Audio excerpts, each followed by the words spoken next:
Discrimination ये बहुत ही गलत चीज़ है। आप देखोगे कि किसी इंसान या फिर कम्युनिटी के साथ अगर भेदभाव या फिर डिस्क्रिमिनेशन होने लगे तो आप देखोगे कि आगे चलकर यही कम्युनिटी या इंसान लोगों के खिलाफ खड़े हो जाता है। और आप इसमें देखोगे कि किसी परिवार में किसी सदस्य के साथ अगर डिस्क्रिमिनेशन या फिर भेदभाव होने लगे तो आगे चलकर फैमिली के ही खिलाफ खड़ा हो जाता है। अगर किसी देश में या किसी कंट्री में किसी कम्युनिटी को अगर अनदेखा किया जाने लगे या फिर उसके साथ भेदभाव किया जाने लगे तो आप देखोगे कि आगे चलकर वही कम्युनिटी जो होती है वो देश के खिलाफ ही खड़ी हो जाती है। ठीक इसी तरीके से एक कम्युनिटी है, ऐसा कहा जाता है ये भी इंडिया के अंदर डिस्क्रिमिनेशन या फिर भेदभाव का शिकार हुए हैं। जिस कम्युनिटी की मैं बात कर रहा हूँ वो है नक्सली। आपने नक्सलियों के बारे में बहुत सुना होगा। आपने सुना होगा कि नक्सलियों ने आर्मी के कैंप पर हमला कर दिया या फिर आर्मी के बस पर हमला कर दिया। आपने ऐसे कई बार सुने होंगे। इससे पहले कि मैं ये बताऊं कि ये नक्सली क्या है और इनके साथ क्या डिस्क्रिमिनेशन हुआ है, उससे पहले मैं आपको ये दिखाता हूं कि इन्होंने कितनी बार जो है वो इंडियन आर्मी पे हमला किया है। नक्सलियों ने बीते साल 2007, 2008, 2009, 2010, 2011, 2012, 2013, 2021, 2024 इन बीते सालों में नक्सलियों ने इंडियन आर्मी और पुलिस वालों पर अटैक किए हैं, जिसमें हजार जवान जो सोल्जर्स थे वो शहीद हो गए थे। इसमें ऐसा नहीं कि सिर्फ आर्मी के सोल्जर्स ही शहीद होते हैं। जब ये नक्सली अटैक करते हैं तो इसमें पुलिस वाले भी शहीद होते हैं और उसके बाद ये जो सिविलियंस हैं उनकी भी जान जाती है। और एक आध बार तो ऐसे भी केसेस हुए हैं जिसमें पॉलिटिशियंस थे उनकी भी जान चली गई नक्सली अटैक में। अभी नक्सलियों ने अटैक किया था जिसमें 3 जो आर्मी के सोल्जर्स थे वो शहीद हो गए थे और उसके बाद 15 आर्मी जवान जो थे वो घायल हो गए थे। इन नक्सलियों ने जो सबसे बड़ा अटैक किया था, जो सबसे बड़ा हमला किया था, वो साल 2011 में इन्होंने किया था। छत्तीसगढ़ के दांतेवाड़ा में इन्होंने इंडियन आर्मी, इंडियन सोल्जर्स पे अटैक किया था, जिसमें कुल 76 आर्मी के जो सोल्जर्स थे वो शहीद हो गए। कुल मिलाकर ये कह सकते हैं कि जो नक्सली होते हैं वो प्री प्लान तरीके से जो इंडियन आर्मी जो सोल्जर्स होते हैं उन पे अटैक करते हैं, जिसमें जो इंडियन आर्मी के सोल्जर्स हैं वो बहुत ही बड़ी मात्रा में शहीद होते हैं। और उसके बाद जिसके बाद जो इंडियन आर्मी है वो नक्सली पर अटैक करती है, नक्सलियों को खोजती है, उन पर अटैक करती है, जिसमें उधर से भी जो नक्सली होते हैं वो भी मारे जाते हैं। ये जो नक्सली है ऐसा नहीं ये कहीं बाहर से आया है या फिर ये किसी तरीके की घुसपैठी है, ये अपने देश से ही है और अपने देश में ही पनपे पैदा हुए हैं। अब आप इसमें एक चीज़ ये भी बोल सकते हो कि जब ये अपने ही देश के हैं तो अपने ही देश की इंडियन आर्मी पुलिस वालों को बाकी सिविलियंस की ये जान क्यों लेते हैं।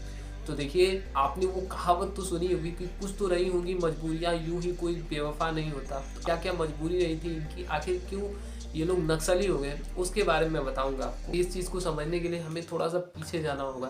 देखिए ईयर ऑफ 1947 में जब हमारी कंट्री आज़ाद हो गई थी तो कहने को तो हम अंग्रेज़ों से आज़ाद हुए थे, लेकिन कुछ चीज़ें जो थी वो पूरी तरीके से नहीं बदली थी। जैसे कि जमींदारी प्रथा, मजदूरी, ये जो जमींदारों की खेती होती है, किसान उस पर भी उसी तरीके से काम करते थे जिस तरीके से वो अंग्रेज़ों के लिए काम करते थे। तो देखिए ये सारी चीज़ें तो नहीं बदली थी, जिससे कि जो जमींदार थे वो तो मोटा मुनाफा कमा रहे थे, लेकिन जो अन्नदाता था वो भूखा मर रहा था। मजदूरों की जो स्थिति थी वो एकदम से खराब, तब पर भी जो बंधुआ मजदूरी थी वो भी खत्म नहीं हुई थी।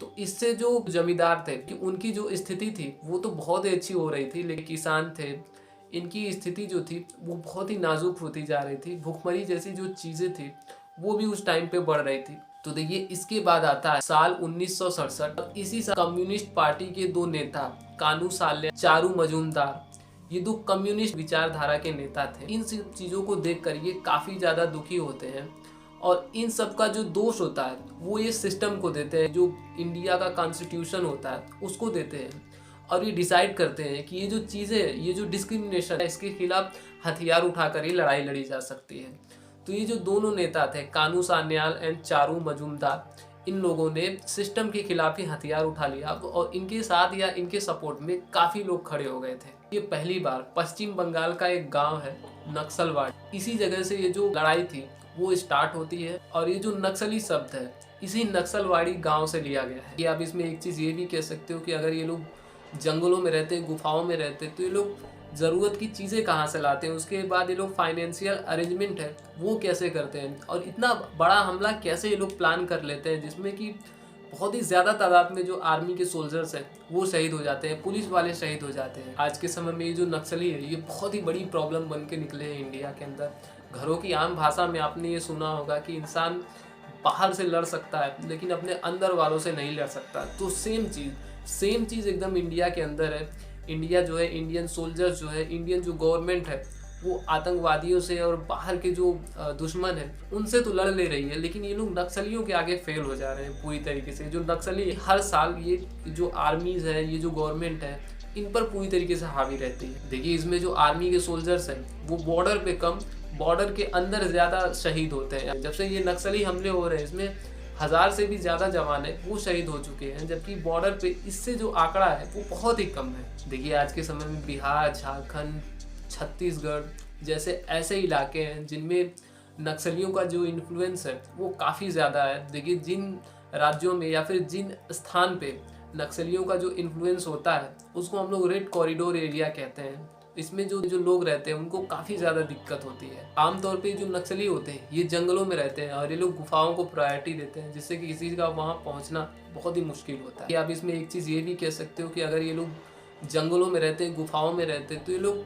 ज़रूरत की चीज़ें कहाँ से लाते हैं, उसके बाद ये लोग फाइनेंशियल अरेंजमेंट है वो कैसे करते हैं, और इतना बड़ा हमला कैसे ये लोग प्लान कर लेते हैं जिसमें कि बहुत ही ज़्यादा तादाद में जो आर्मी के सोल्जर्स हैं वो शहीद हो जाते हैं, पुलिस वाले शहीद हो जाते हैं। ऐसी क्या वजह है? तो देखिए, इसका जवाब है यहाँ के लोकल लोग, यहाँ के आदिवासी। अब चूँकि जो नक्सली है ये जंगलों में रहते हैं, तो यहाँ के जो लोकल लोग होते हैं, ये जो आदिवासी होते हैं, ये भी जंगलों में रहते हैं। तो ये लोग करते क्या है कि ये पूरी तरीके से जो नक्सली है उनसे कनेक्टेड रहते हैं। तो ये जो आदिवासी है, जो पूरी खबर है, पूरी जो इंटेलिजेंस है, ये नक्सलियों को देते रहते हैं। इसमें सिर्फ इतना ही नहीं होता, किस इलाके में कौन सा प्रोजेक्ट चल रहा है, किस तरीके का कंस्ट्रक्शन चल रहा है, आर्मी की मूवमेंट क्या है, जो जवान है वो कहाँ पेट्रोलिंग कर रहे हैं, पुलिस वालों की जो तादाद है वो कहाँ ज़्यादा है। मतलब कि ये जितनी इंटेलिजेंस है, ये सारी चीज़ें जो है वो यहाँ के लोकल लोग या फिर आदिवासी जो है ये पूरी तरीके से नक्सलियों से जो है वो कनेक्टेड रहते हैं, जिससे जो नक्सली होते हैं उनको सारी जो जानकारी मिलती रहती है, जिससे कि इनको प्लान वगैरह बनाने में भी आसानी होती है। आप इसमें एक चीज़ ये भी बोलोगे कि आखिर ये जो आदिवासी है, ये जो लोकल लोग हैं, ये लोग नक्सलियों की मदद क्यों करते हैं? ये जो नक्सली होते हैं, अब ये तो देश के दुश्मन हुए, जबकि ये जो आदिवासी है, जो लोकल लोग हैं, तो इनको तो देश के साथ रहना चाहिए, तो ये लोग देश के खिलाफ काम क्यों कर रहे हैं? तो देखिए, इसका भी रीज़न है, और इसकी जो सबसे बड़ी रीज़न है ये भी एक तरीके की डिस्क्रिमिनेशन ही है। ऐसा मैं क्यों कह रहा हूँ वो भी मैं आपको बताता हूँ। तो देखिए, जब भी इलेक्शंस आते हैं तो ये जो पॉलिटिकल पार्टीज़ होती है, जब पॉलिटिशियंस होते हैं, ये लोग बात तो करते हैं ये लोग की जो बेरोज़गारी है उसके खिलाफ लड़ाई लड़ेंगे, या फिर जो गरीबी है या फिर भुखमरी है इसके खिलाफ ये लोग आवाज़ उठाएंगे, इसका मुद्दा उठाएंगे। लेकिन ये सब सिर्फ इनके इलेक्शन मैनिफेस्टो में होता है, ये सब कभी भी इनके रियल एजेंडे में नहीं होता। तो जब भी कोई पॉलिटिक्स पार्टी जो है या फिर कोई पॉलिटिशियन जो है वो जीत कर आता है, तो वो जीत तो जाता है, लेकिन ये जो बातें करता है ये इन सब चीज़ों को हटाने की, तो ये करता कुछ नहीं है, जिसकी वजह से जो आम आदिवासी लोग हैं इनकी ज़िंदगी पहले ही वैसी रहती थी और अब भी वैसे ही रहती है। तो ये जो इसका फ़ायदा होता है ये नक्सली पूरी तरीके से उठाते हैं। देखिए, ऐसा मैं खुद नहीं कह रहा हूँ, ऐसा एक्सपर्ट का मानना है। तो इसका जो फ़ायदा है वो नक्सली उठाते हैं, और ये सारी चीज़ें जो होती हैं ये नक्सली लोगों को समझाते हैं कि देखिए कैसे जो गवर्नमेंट है वो हमारे साथ और आपके साथ डिस्क्रिमिनेशन कर रही है, जिसकी वजह से ये इनइक्वालिटी आ रही है, जिसकी वजह से गरीब गरीब रह रहा है और अमीर अमीर होता जा रहा है। तो ये जो नक्सली होते हैं ये बहुत ही अच्छी तरीके से इनको इन्फ्लुएंस कर लेते हैं या फिर इनको कन्विंस कर लेते हैं अपनी तरफ मिलाने के लिए, जिससे कि अब देखिए, जो भी गरीब लोग हैं उनकी सुनने वाला कोई नहीं है। तो ये जो गरीब लोग होते हैं इनको एक तरीके से ये यकीन हो जाता है कि जो नक्सली होते हैं ये इनकी एक तरीके से मदद कर रहे हैं, तो ये लोग उनसे पूरी तरीके से कनेक्टेड है। तो यही रीज़न होता है कि जो आदिवासी होते हैं, जो लोकल लोग होते हैं, ये पूरी तरीके से नक्सलियों को सपोर्ट करते हैं, जिससे जो नक्सली होते हैं उनको प्लान वगैरह बनाने में, और आर्मी की जो मूवमेंट है, पुलिस की जो मूवमेंट है, कितने आर्मी सोल्जर्स हैं या फिर कितने पुलिस वाले हैं, ये सारी चीज़ें, या फिर किस जगह पे जो आर्मी के सोल्जर्स हैं वो पेट्रोलिंग कर रहे हैं, ये सारी चीज़ें बहुत आसानी से जो नक्सली है वो जान जाते हैं। अब आपका इसमें एकदम से ये भी सवाल होगा कि ये लोग जो नक्सली होते हैं ये जंगलों में रहते हैं, जैसे ये लोग फंड कहाँ से लाते हैं इतना, जिससे कि ये लोग भारी मात्रा पे जो इंडियन आर्मी है, इंडियन सोल्जर्स हैं, उन पे अटैक करते हैं।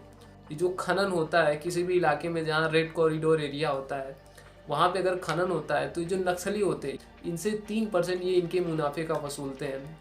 और उसके बाद नक्सलियों का बिजनेस होता है, ये ड्रग्स का बिजनेस होता है, यानी कि नशे का व्यापार होता है। कोई भी ड्रग्स या फिर नशीली दवाएं होती हैं तो उसका ये लोग बिजनेस करते हैं, जिसमें इनको मोटा प्रॉफिट होता है। और लगभग 40% जो फंड रेजिंग होती है वो इसी तरीके से होती है।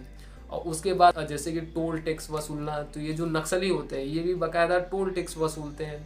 और बाकी सारी चीज़ें जो है वो अदर तरीके से ये लोग जो अपना फंड रेज है उसको भी ये लोग करते रहते हैं। आपने अक्सर एक चीज़ नोटिस की होगी कि कोई भी पॉलिटिकल पार्टी, चाहे वो रूलिंग पार्टी हो या फिर अपोजिशंस वाले हो, जब भी बात देश की आती है, देश के बाहर वाले लोगों की आती है, जैसे कि अगर मैं बात करूँ आतंकवाद की या फिर पाकिस्तान की, चीन की, जो भी देश के बाहर के दुश्मन हैं, उनको ये लोग आए दिन धमकी देते रहते हैं कि आपको ख़त्म कर देंगे, उड़ा देंगे, अगर हमसे लड़ाई करी या फिर हमारे खिलाफ आवाज़ भी उठाई या फिर हमें उंगली करी तो हम आपको नहीं छोड़ेंगे, मुंह तोड़ आपको जवाब देंगे। देखिए जो नेता होते हैं, जो पॉलिटिशियंस होते हैं, इनको बहुत ही अच्छी तरीके से पता है कि हमारा जो देश है उसमें देशभक्त बहुत है।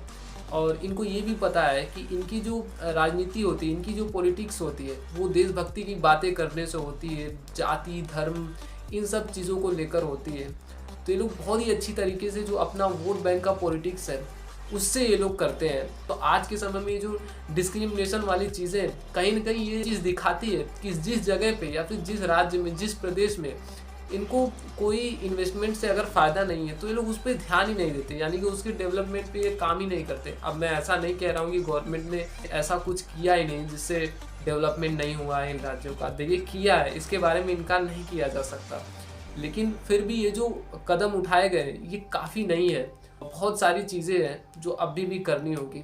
तो देखिए ये जो पॉलिटिशियंस हैं इनको बहुत ही अच्छी तरीके से ये चीज़ पता है कि लोग देश धर्म उसके बाद जाति की पॉलिटिक्स करते हैं और यही इनका वोट बैंक होता है। कभी भी ये लोग रियल एजेंडे पे बात नहीं करेंगे। आप देखेंगे इलेक्शन जब होते हैं तो ये इलेक्शन इनके मैनिफेस्टो में होता है, बेरोजगारी या फिर भूखमरी या फिर गरीबी को हटाना, ये इनके इलेक्शन मैनिफेस्टो में तो होता है, बट ये इनके रियल एजेंडे में नहीं होता। तो इसी वजह से जो नक्सली है ये लोगों से प्रॉपर कनेक्टेड हो जाते हैं, ये सारी चीज़ें शो करते हैं लोगों के बीच में और ये कहते हैं कि ये जो गवर्नमेंट है वो कैसे हमारे साथ डिस्क्रिमिनेशन कर रही है, जिससे कि आज जो हमारी हालत है वो इसी तरीके से है। तो यही सारी चीज़ें बता करके, यही सारी चीज़ें बाकी जो लोग हैं, जो नौजवान हैं, जो भी लोग हैं, उनको भी अपने जो नक्सली गैंग है उसमें शामिल कर लेते हैं लोग और ये लोग भी हथियार उठा लेते हैं। यही सारी चीज़ें हैं जिनके बारे में मैं कहना चाहता था। और आपकी क्या नक्सलियों को लेकर राय है? आपको क्या लगता है कि ये किस तरीके से ख़त्म हो सकता है? ये नक्सलवाद को किस तरीके से ख़त्म किया जा सकता है? आपको लगता है ऐसा कि जिस इलाके में नक्सली है उस इलाके में विकास का या फिर डेवलपमेंट का काम करके किया जा सकता है, या फिर नक्सलियों को किसी और तरीके से अप्रोच किया जाए कि आप ये जो आप कर रहे हो इसको छोड़ करके आप सरेंडर कर दो, हम आपको नौकरी देंगे या फिर आपके परिवार को घर वगैरह देंगे, मकान वगैरह देंगे। आपको क्या लगता है कि क्या करना चाहिए, गवर्नमेंट को क्या करना चाहिए? तो ये जो सारी चीज़ें हैं एक बार कमेंट बॉक्स में आप बताइएगा ज़रूर। तो देखिए अगर वीडियो पसंद आई हो तो लाइक करिएगा और अगर चैनल पे आप नए हैं तो चैनल को सब्सक्राइब करिएगा। Thank you.